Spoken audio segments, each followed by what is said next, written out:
یہ بڑا پھیل رہا ہے ہماری سوسائٹی میں کہ میں قرآن کچھ سمجھتا ہوں، میں کسی سے مجھے سمجھنے کی ضرورت نہیں ہے. یہ ڈائلاگ بہت سنا ہوگا نا آپ نے، ابے ہمیں ان مولویوں سے سیکھنے کی ضرورت نہیں ہے. یہ ڈائلاگ سنا ہے. یہ آج جتنے بھی نئے نئے مارکیٹ میں اسکالرز آ رہے ہیں نا، بھائی ہم نے قرآن اور حدیث کو خود سمجھا ہے، ہم کسی سے ہمیں سیکھنے کی ضرورت نہیں ہے. یہ اپنی جہالت کا خود اعتراف ہے کہ ہم گمراہ ہیں. جو آدمی یہ کہتے نا کہ میں نے خود سے قرآن و حدیث کو سیکھا ہے، میں نے کسی کو استاذ اور معلم نہیں بنایا، اس کا مطلب اس نے اپنی گمراہی پہ کیا لگا دی؟ مہر لگا دی. بزبان حال کہہ دیا کہ مجھ سے بالکل سیکھنے کی ضرورت نہیں. کیوں؟ وجہ اس کی یہ ہے کہ قرآن ہم لوگوں سے کہتے ہیں نا دین کا علم حاصل مدرسوں میں آ کے کرو. لوگ کہتے ہیں نہیں مدرسوں میں جانے کی ضرورت نہیں ہے. ہم کہتے ہیں دین کا علم علماء سے سیکھو، قرآن علماء سے سیکھو، حدیث علماء سے سیکھو، فقہ علماء سے سیکھو. لوگ کہتے ہیں نہیں ہمیں مولویوں سے بڑی وحشت ہے، مولویوں سے نہیں سیکھنا. پھر ہم کہتے ہیں یار میڈیکل سائنس کا علم ڈاکٹروں سے سیکھا جائے گا نا. کبھی خود سے کتاب میں پڑھ کے میڈیکل سائنس کا علم حاصل کر کوئی آدمی کلینک کھول کے بیٹھا ہے، آپ پہنچ گئے گردے میں پین ہے آپ نے کہا یار میری ادھر گردے میں پین ہے، اس نے کہا میں نکال دوں گا پتھری. سر آپ سرٹیفائیڈ ڈاکٹر ہیں، کہتے ہیں میں کسی ڈاکٹر کو لفٹ نہیں کرا. سر آپ نے MBBS کیا، میں نے کوئی MBBS نہیں کرا. وہ بھائی پھر آپ پتھری نکالیں گے کیسے؟ یہ کتاب ہے، یہ گردہ ہے، پتھری نکالنے کا طریقہ ہے. آپ لیٹو گے اس کے سامنے، بولو نا، بولو گے بھائی تو کچھ اور کام کر لے، صحیح ہے نا، تو گردے بیچنا شروع کر دے قصائی بن کے، وہ زیادہ بہتر ہے.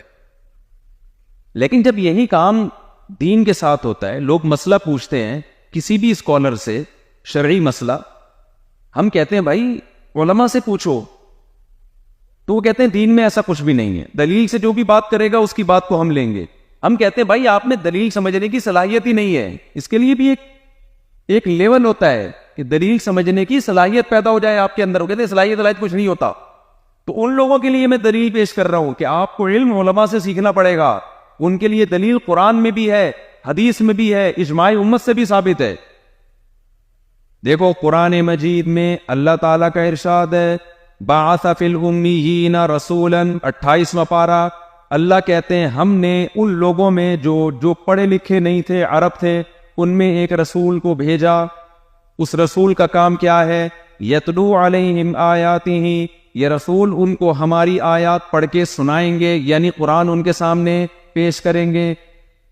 وَيُعَلِّمُهُمُ الْكِتَابَ، پھر قرآن ان کو سکھائیں گے بھی.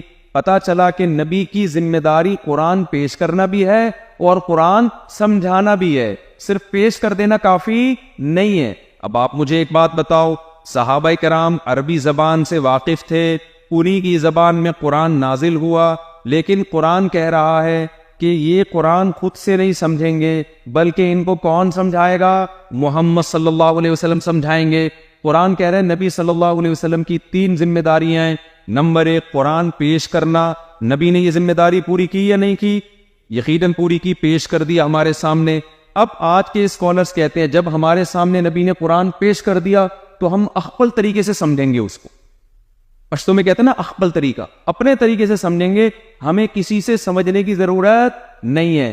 تو بھائی قرآن ہی کہہ رہا ہے کہ نبی کی ذمہ داری صرف قرآن پیش کرنا نہیں ہے، بلکہ دوسری ذمہ داری کیا ہے؟ یعلمہم الکتاب، نبی قرآن کو ایکسپلین بھی کریں گے. لتبین للناس ما نزل الیہم، جو قرآن ان پر نازل ہوا ہے اس کی ایکسپلینیشن، اس کو ڈیفائن کرنا کس کے ذمہ ہے؟ محمد صلی اللہ علیہ وسلم کے ذمہ.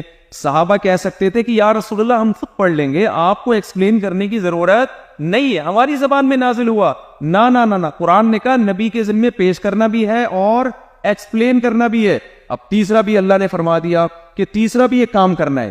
آج بہت سے لوگ کہتے ہیں کہ ہمیں کسی سے کاؤنسلنگ کی ضرورت نہیں ہے، ہم خود قرآن پڑھ کے نیک انسان بن جائیں گے، حدیث پڑھ کے نیک انسان بن جائیں گے.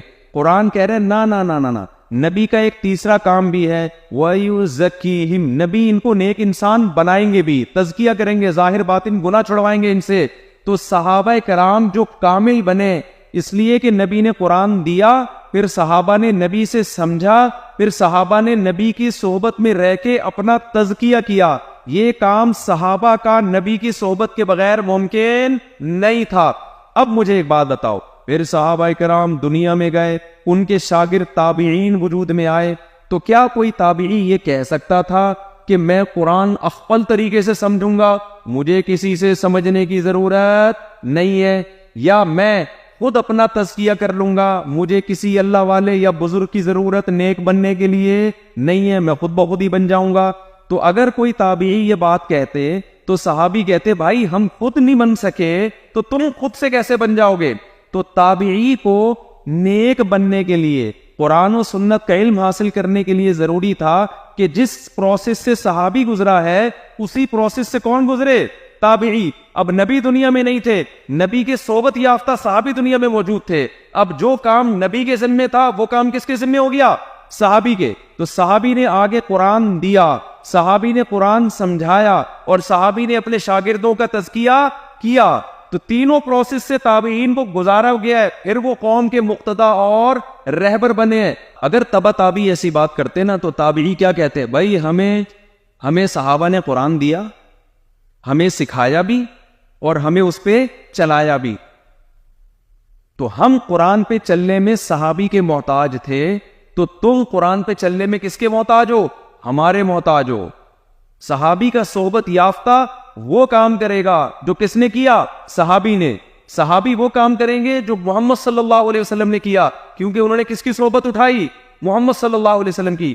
پھر تابعین کے بعد جو تابعین کے صحبت یافتہ تھے انہوں نے تابعین سے قرآن سیکھا بھی، قرآن سمجھا بھی اور تزکیہ بھی کیا، تو یہ سند متصل کے ساتھ سلسلہ آج تک چلا آ رہا ہے۔ جو اس سلسلے سے ڈسکنیکٹ ہوگا اس کا رشتہ محمد صلی اللہ علیہ وسلم سے ڈسکنیکٹ ہو جائے گا، اس کا نہ علم معتبر، اس کا نہ عمل معتبر ہے۔